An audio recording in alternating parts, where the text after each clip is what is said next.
And let me clarify at the outset, since the matter is going on, it was heard today, and also the next date is 5th, and I am myself a counsel leading in that matter.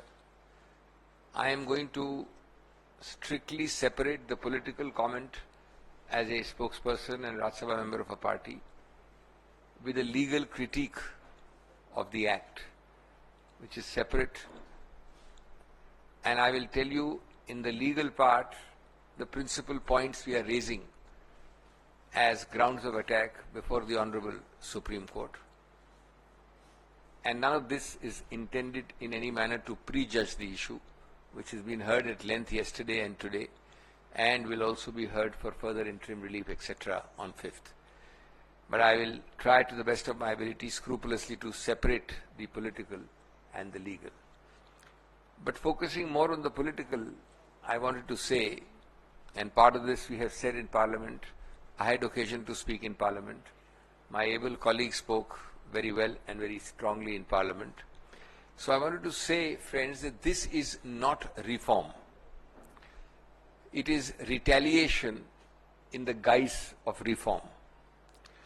It is retaliation meticulously scripted, strategically timed, and constitutionally questionable. The Waqf Amendment Act is not an exercise in efficiency as it pretends to be. It is an exercise in erasure. Behind the bland language of governance lies the bold ambition of control. Religious autonomy is being reduced to state-administered protocol, and community rights are being redrawn with bureaucratic pens. Let us be clear, this is not about improving institutions, this is about infiltrating them, controlling them, and closing them. जिसे सरकार सुधार बता रही है वह दरअसल अधिकारों पर प्रहार है। वक्फ अधिनियम कोई प्रशासनिक कदम नहीं है,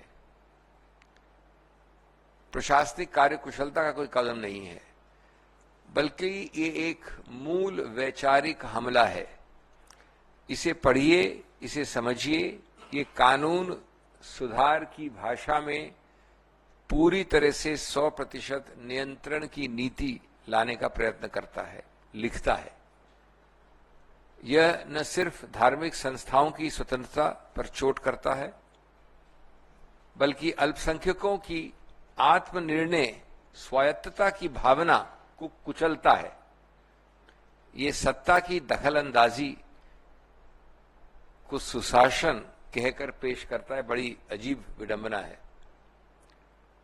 लेकिन कांग्रेस पार्टी एक पार्टी की रूप से किसी रूप में चुप नहीं रहेगी और इसको हर प्रकार से कानूनी, राजनीतिक, पार्लियामेंट, संसद के अंदर, संसद के बाहर इसका विरोध करेगी। Friends, at a political level, you cannot amputate Article 26 and call it administrative efficiency.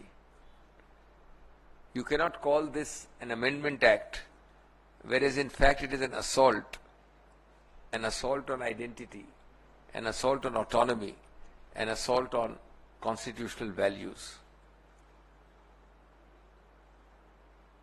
A board with a token Muslim representation is another form of appropriation. It's not about minorities called Muslims. It's about a messaging.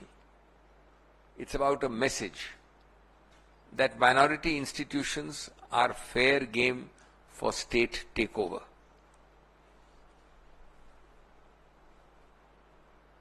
दोस्तों, जैसा मैंने कहा कि ये एक लक्ष्य से प्रेरित, एक लक्षित अतिक्रमण है, और मैंने इसमें आज भी लिखा है, आज ही छपा है उसके विषय में, लेकिन आपको संक्षिप्त बताना चाहता हूं मैं कानूनी रूप से अब, और मैं ज्यादा इस वक्त अब राजनीति से कानून की तरफ जा रहा हूं और वापस स्पष्ट कर रहा हूं कि मैं किसी रूप से उच्चतम न्यायालय की दलीलों के ऊपर कोई निर्णय नहीं दे रहा हूं, कोई प्री जजिंग नहीं कर रहा हूं, लेकिन जो दलीलें हैं हमारी, उनका क्या तर्क है, उनका क्या उद्देश्य है, उनका क्या मतलब है, वो आपको समझाने की और आपके जरिए देश को समझाने का प्रयत्न कर रहा हूं। जैसा मैंने कहा कि ये स्वायत्त के इतना विरुद्ध है कि स्थापित न्यायिक सिद्धांत जितने भी हैं 1950 और 60 के दशक से, उन सब का हनन करता है और इसको उन सबको कुचलता है प्रशासनिक कार्यकुशलता के नाम पर। पहला, मैं 7-8 बिंदु आपको जल्द से गिनवा देता हूं। पहला, 2 अनुच्छेद हमारे पार्ट 3 में मानव अधिकार के विशेष रूप से बहुत महत्वपूर्ण है। पार्ट 3 जिसको मानव अधिकार का वर्ग कहते हैं, उसमें सभी बहुत महत्वपूर्ण प्रावधान हैं, लेकिन विशेष रूप से 25 और 26 बड़ा स्पष्ट रूप से कहता है कि हर व्यक्ति को पूरा अधिकार क्षेत्र स्वायत्त है कि वो निर्वाह करे, अभ्यास करे, प्रसारित करे, प्रचार करे अपने धर्म को और अपने धर्म से संबंधित संस्थाओं को चलाए, मैनेज करे, उसमें बैठे, उसमें चुनावित हो, इत्यादि इत्यादि। कोई ये नहीं कह रहा है कि ये अधिकार जो संवैधानिक अधिकार हैं ये पूरे एब्सोल्यूट हैं, इनमें कोई सीमा नहीं है। सीमा भी लिखी गई है संविधान में, 3 सीमाएं लिखी गई हैं। पब्लिक ऑर्डर, सार्वजनिक व्यवस्था यानी बदले कोई, स्वास्थ्य हेल्थ और नैतिकता मोरालिटी, ये 3 शब्द संविधान ने खुद ने डाल दिए प्रतिबंध के रूप से। और आप देखेंगे, जैसे मैं बताता हूं आपको उदाहरण के तौर पे, कि ये 3 दूरगामी रूप से भी कोई संबंध नहीं रखते वक्फ एक्ट से। कोई इसमें ऐसा प्रावधान नहीं है जो सार्वजनिक कानूनी व्यवस्था को बचाने के लिए किया गया हो, कोई इसमें ऐसा प्रावधान नहीं जो स्वास्थ्य के लिए किया गया हो, कोई इसमें ऐसा प्रावधान नहीं है जो सार्वजनिक नैतिकता या पब्लिक मोरालिटी के लिए किया गया हो। तो इस प्रावधान पे, जैसा मैंने कहा, 60 साल 70 साल पहले, 50 के दशक में और उसके बाद 60 के दशक में, मैं आपको कानून से बोर नहीं करूंगा, बड़े महत्वपूर्ण जाने माने 5 खंडपीठों के आदेश है उच्चतम न्यायालय के, विस्तार से व्यापक निर्णय हैं। रतिलाल गांधी है, तिलकायत गोविंदलाल जी महाराज के नाम से है, जिसने कहा है कि किसी रूप से अगर आप किसी ऐसे वर्ग की संस्थाओं को स्वायत्तता से हटाएंगे, उनके ऊपर नियंत्रण इतना करेंगे कि उनका स्वायत्त खत्म होता है, तो वह असंवैधानिक है। इस मूल 60-70 साल पुराने सिद्धांत को ये कानून बेरहमी से हनन करता है और इस उल्लंघन से वो जो मूल हिस्सा है, जो हृदय है और जो आत्मा है संविधान की, उसको भेदता है, छेदता है। दूसरा बिंदु, एक प्रावधान है 11, और मैं आपको स्पष्ट कर दूं कि 11 के बारे में उच्चतम न्यायालय ने आज कुछ नहीं कहा अपने आंतरिक आदेश में, लेकिन हमारी दलील होने वाली है, ऑलरेडी है, और विस्तार से सुनेंगे तो होगी। तो जैसा मैंने कहा कि मैं आपको सिर्फ एक अपना पक्ष और तर्क रख रहा हूं, मैं किसी रूप से पूर्व निर्णय नहीं देना चाहता किसी चीज के ऊपर। हमारी दलील यह है कि एक प्रावधान है 11, उसमें 100% नामांकन का प्रावधान कर दिया है, यानी चुनावित कैटेगरी को हटा दिया है। नामांकन कौन करेगा? प्रदेश सरकार। जब 100% नामांकन होगा तो क्या रही स्वायत्तता की नाम, क्या रहा संस्थापिक स्वायत्तता, क्या रहा स्वतंत्रता? ये एक मुद्दा है। तीसरा मुद्दा जिस पे आज माननीय उच्चतम न्यायालय ने प्रतिबंध लगाया है और हम उसका पुरजोर तरीके से स्वागत करते हैं, वो है 2 प्रावधान 9 और 14। 9 डील करता है केंद्र की काउंसिल से। उस काउंसिल में अभी तक याद रहे, अभी तक जो कानून चल रहा था 2013 का था, उससे पहले 1995 का था, जिसको 13 ने संशोधित किया।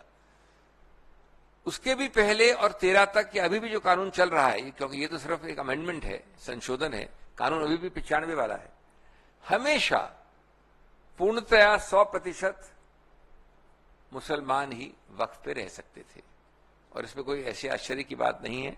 हमने पार्लियामेंट में और बाहर भी कई आपको उदाहरण दिए, कर्नाटक का Hindu religious act, Jagannath temple का, माता वैष्णो देवी का, इधर अपने तिरुपति का, काशी विश्वनाथ का, सिख गुरुद्वारा एक्ट, कई हैं जिसमें ये बड़ा स्पष्ट है कि सिर्फ उसी समुदाय, उसी धार्मिक वर्ग के लोग ही उसका संचालन कर सकते हैं, और ये स्वाभाविक है, इसमें कोई नई बात नहीं है।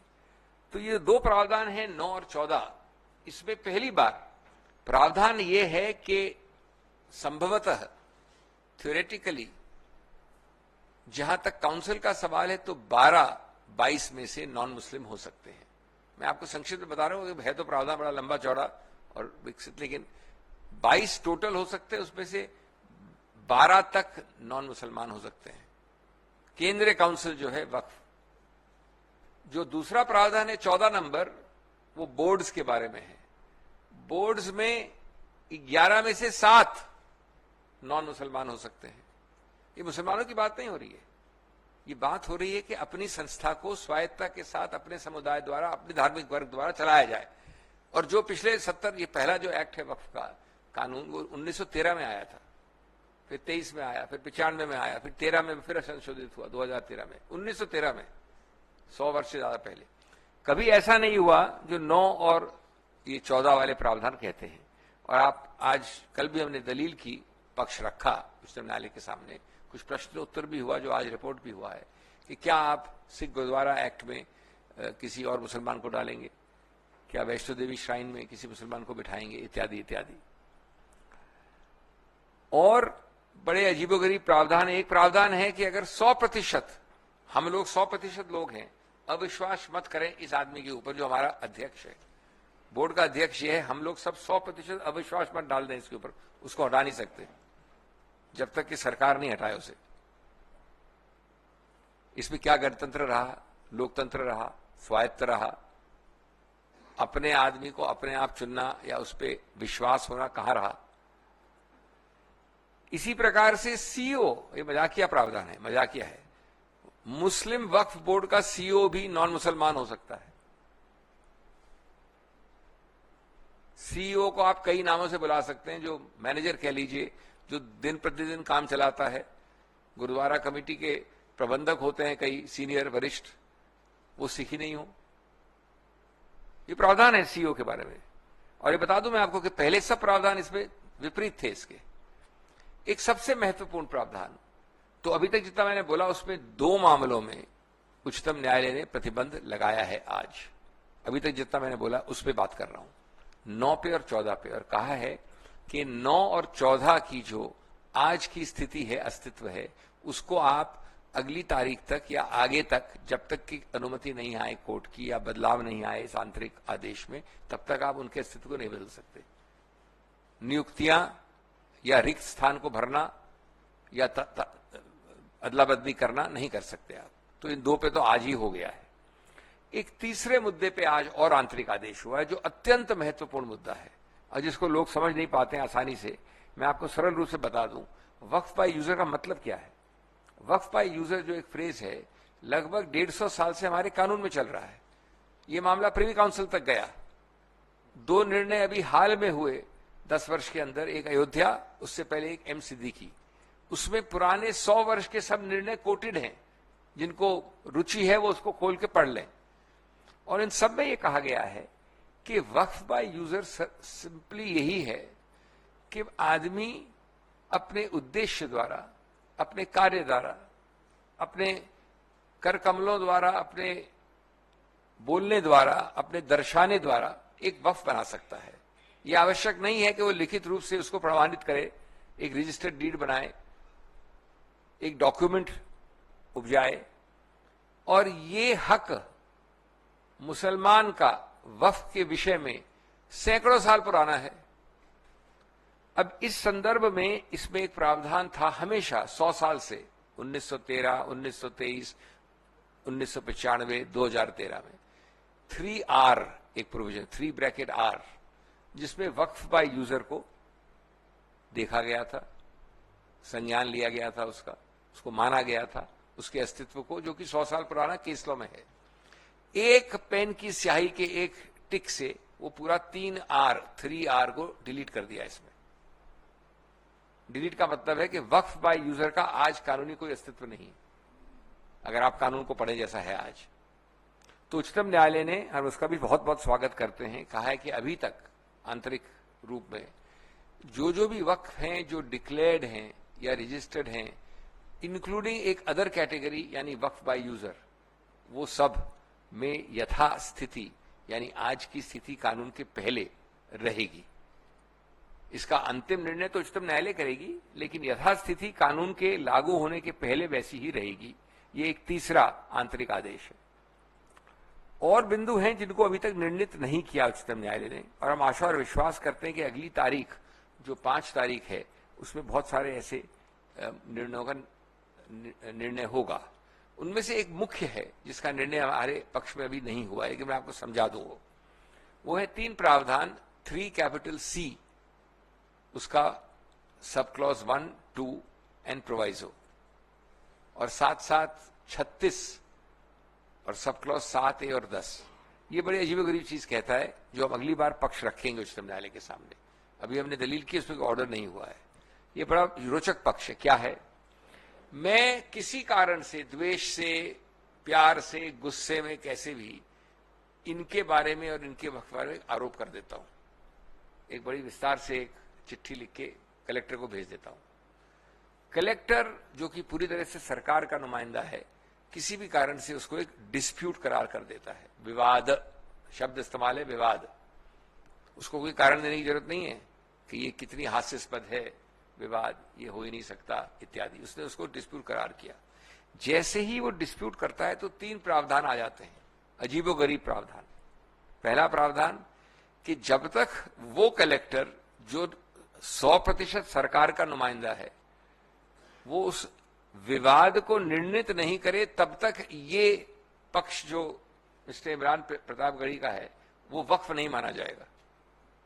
वक्फ, वर्ड्स एग्जैक्ट पढ़ दूं मैं आपको, shall not be treated as वक्फ प्रॉपर्टी।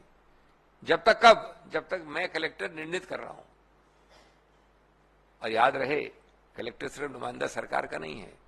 बहुत सारे ऐसे विवाद हैं जहां पर सरकार ने ही वक्फ की जमीन पे इंक्रोचमेंट कर दिया है। इनका कहना है कि आप मेरी जमीन पे बैठे हो, उसी को विवाद बना के तब तक ये कंप्लेनेंट है तो भी इन्हीं के विवाद के आधार पे इन्हीं की वक्फ प्रॉपर्टी नहीं रहेगी जब तक विवाद नहीं निर्णित होगा। ये आपको विश्वास है तो आप उठा के पढ़ लीजिए। इसमें 3C कैपिटल 2 ब्रैकेट प्रोवाइजो। अब इसके 2 और परिणाम हैं। दूसरा परिणाम है कि अगर आप विवाद के अंदर हो तो अगर चाहे भी मिस्टर प्रतापगढ़ी तो भी जाकर इसको रजिस्टर नहीं करवा सकते क्योंकि विवादित है, तो रजिस्ट्रेशन प्रतिबंधित है। जो ये एक्ट चाहता है कि रजिस्टर हो, लेकिन साथ साथ दूसरे आवाज में कहता है कि जब तक ये विवाद तक रजिस्टर नहीं कर सकते, कोई रजिस्टर करेगा नहीं। और तीसरा, जब तक आप रजिस्टर नहीं करेंगे तो आप किसी कोर्ट कचहरी नहीं जा सकते। यह है 36 ब्रैकेट 7A ब्रैकेट 10। 2 है प्रावधान। अब देखिए ये चक्रव्यूह जो बनाया है, ये पूरा चक्रव्यूह है। इस चक्रव्यूह में बड़े से बड़ा योद्धा अभिमन्यु भी नहीं निकल सकता पहले तो। और उससे ऊपर मजाकिया है कि कलेक्टर को कोई समय सीमा नहीं जब तक विवाद निर्णित करे, तो इनके बच्चे और पोते भी उसको विवाद में चल, तब तक वो वक्फ नहीं रहेगा। और विवाद का वक्फ नहीं रहेगा तो रजिस्टर नहीं होगा, रजिस्टर नहीं होगा तो कोर्ट नहीं जा सकते।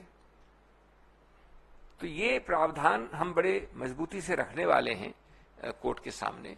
और प्रावधान है जिनका मैं अभी आपको लिमिटेशन का और एंशिएंट मॉन्यूमेंट्स एक्ट का, उसके बारे में आपको ट्रबल नहीं करूंगा, लेकिन मैं सिर्फ मेरा अभिप्राय, मेरा उद्देश्य एक ही था, ये बताना कि ये एक बहुत सब्सटेंटिव, मजबूत, तथ्यों पे आधारित, कानून के महत्वपूर्ण तर्कों पे आधारित एक याचिकाएं हैं। कई सारी याचिकाएं हैं।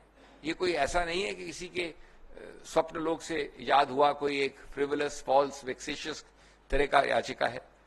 और ये मुद्दे गंभीर हैं। जैसा मैंने कहा, 3 मुद्दों पे जो आंतरिक आदेश हुआ उसको हम स्वागत करते हैं।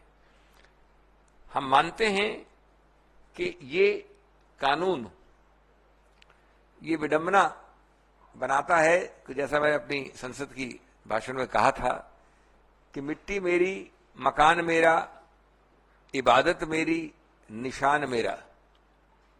मिट्टी मेरी, मकान मेरा, इबादत मेरी, निशान मेरा, फिर भी कहते हैं सबूत दे कि हक है तेरा। तो ये जो विपरीत रूप से ये बदलता है पूरा सिस्टम, ये बहुत आपत्तिजनक है। दोस्तों, मैं ये सिर्फ कहना चाहूंगा कि we are not here to defend just one community. Don't treat it as a community specific issue. We are here to defend a constitutional principal.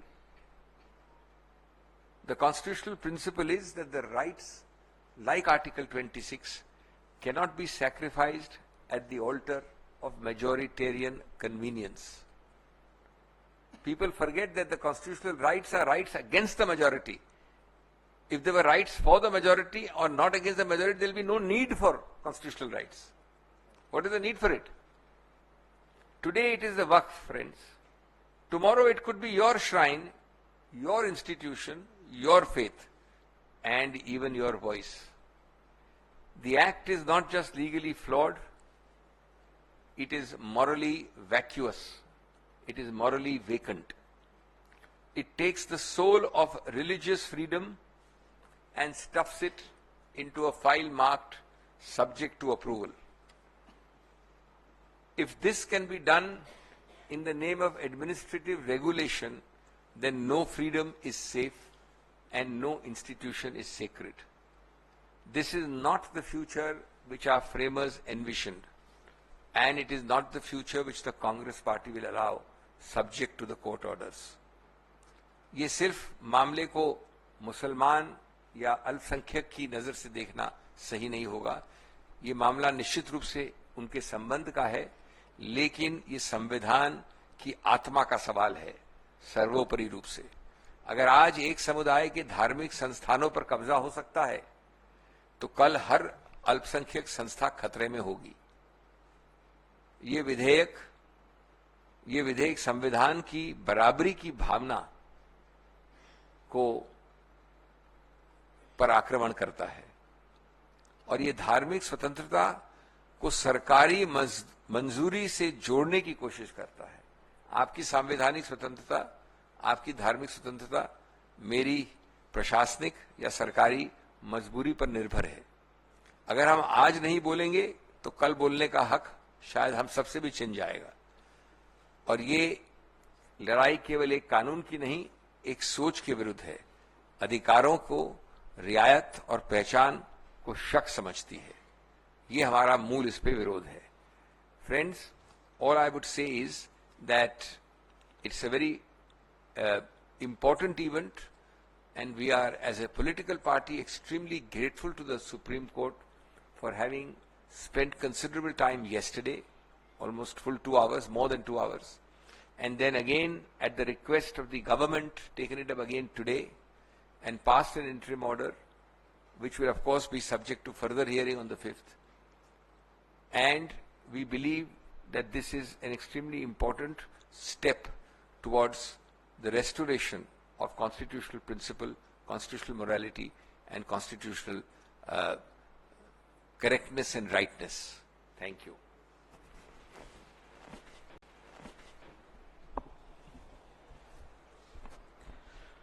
धन्यवाद आदरणीय अभिषेक मनु सिंघवी जी. सबसे पहले तो आपने जिस मजबूती के साथ आज पक्ष रखा माननीय उच्चतम न्यायालय में, उसके लिए मैं आपका आभार व्यक्त करता हूं. मैं एक याचिकाकर्ता भी रहा हूं इस मामले में. तो आज माननीय उच्चतम न्यायालय का जो अंतरिम राहत का आदेश है, उस पर मैं माननीय उच्चतम न्यायालय का शुक्रिया भी अदा करता हूं और राहत की सांस भी लेता हूं कि वक्फ कानूनों में जो संविधान विरोधी संशोधन किए गए थे, उस पर आज माननीय उच्चतम न्यायालय ने कई सारे बिंदु हैं जिस पर रोक लगाई है अगले आदेश तक. तो जेपीसी में जो सुझाव विपक्ष के तमाम सांसदों ने दिए थे, जिसे नकार दिया गया था, संसद में बहस के दौरान लोकसभा और राज्यसभा में जो सुझाव विपक्ष के सांसदों ने अपने डिबेट के दौरान रखे थे, जिनको नकार दिया गया था, सरकार ने बिल्कुल नहीं सुना था, उन तमाम पहलुओं को लेकर के कई सारे याचिकाकर्ता जो माननीय उच्चतम न्यायालय की चौखट तक गए. तो आज माननीय उच्चतम न्यायालय ने जो फैसला दिया है, हम उस अंतरिम राहत के लिए उनका शुक्रिया अदा करते हैं और हमें पूरा विश्वास है कि आने वाली अगली सुनवाई में हमें और राहत मिलेगी, क्योंकि यह संविधान के मूल पर हमला था. किसी धर्म विशेष, किसी वर्ग विशेष का मामला नहीं था. यह संविधान की जीत है और हम बतौर कांग्रेस पार्टी, मैं बतौर अल्पसंख्यक विभाग के अध्यक्ष के और एक सांसद के बतौर मैं ये कहता हूं कि कांग्रेस पार्टी ने संविधान बनाने, बचाने और संवारने की पूरी जिम्मेदारी हमेशा उठाई है और उसे हमेशा उठाएगी। तो आज के इस फैसले पर मैं बहुत आभारी हूं माननीय उच्चतम न्यायालय का और इस फैसले का स्वागत करता हूं खुले मन से। और अभिषेक मनु सिंघवी जी का धन्यवाद कि बहुत जोरदार तरीके से आपने माननीय उच्चतम न्यायालय के समक्ष दलीलें रखी, जिसको बहुत सारे बिंदुओं पर माननीय उच्चतम न्यायालय सहमत रहे।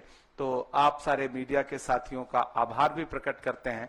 ये मसला किसी एक वर्ग विशेष का नहीं है। जलते घर को देखने वालों फूस का छप्पर आपका है, उसके पीछे तेज हवा है, आगे मुकद्दर आपका है। उसके कत्ल पे मैं भी चुप था, मेरा नंबर अब आया, मेरे कत्ल पे आप भी चुप हैं, अगला नंबर आपका है। तो एक एक करके संविधान को कुचलने की हर सरकारी कोशिश के खिलाफ इस देश के हर नागरिक को खड़ा होना पड़ेगा। बहुत बहुत धन्यवाद। माननीय अभिषेक मनु सिंघवी जी कुछ और पॉइंट्स अगर रखना चाहें।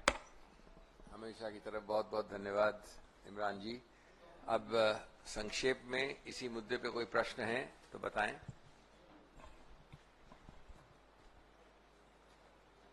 ठीक है, आज आप लोग बड़े शांत हैं, बहुत आश्चर्य की बात है। हाँ, इसी मुद्दे पे लेटर ये पूछ रही थी। हाँ, I'll come to you. So what I want to understand is, this argument with respect to Waqf by user, that a large portion of land has been in different parts of the country taken over by certain Waqf boards. For instance, the hot topic right now being the Kerala issue, Ernakulam. What is the nitty-gritty of this logic which is being given by the government? Even when the bill was piloted, Home Minister mentioned the Munambam controversy, where they are saying that 400 acres of ancestral land belonging to Christians and Hindus is under the State Waqf Board. Now that's one of the issues. Let me answer very briefly. You asked an important question, but I won't get into details. First and foremost, the Honorable Home Minister, as he did in Parliament, forgot that he was speaking about the constitutional validity of the Act. Just like we are also in asking this question, I don't mean you, but the people who ask this question are forgetting that what we are arguing in the Supreme Court is the constitutional validity of the Act. A constitutional validity of the Act will not be judged by a stray abuse, supposedly true, I am not saying it is true, in Kerala or Kashmir, or Pashchim Bengal or Gujarat. The validity of a law is judged by its language, its effect, its reach, its possible consequences, not by how an individual violates it, distorts it, or mangles it. That's point one. Point two, an emotive argument was made in my presence when I was also one of the main speakers in Parliament, that if you don't pass this kind of law, Parliament is also Waqf. Your house is also Waqf, my house is also Waqf. Somebody said the Supreme Court is also Waqf.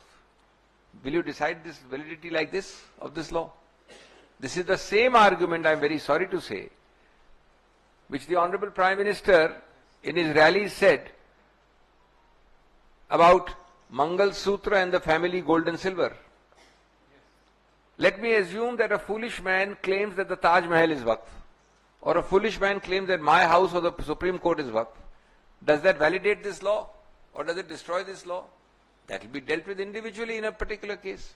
So this is a deliberate attempt to mislead, misinform, create an aura where people are prejudiced in their minds, a certain hate is generated, and it is complete, and it is known to the speakers who say this, and yet they say it.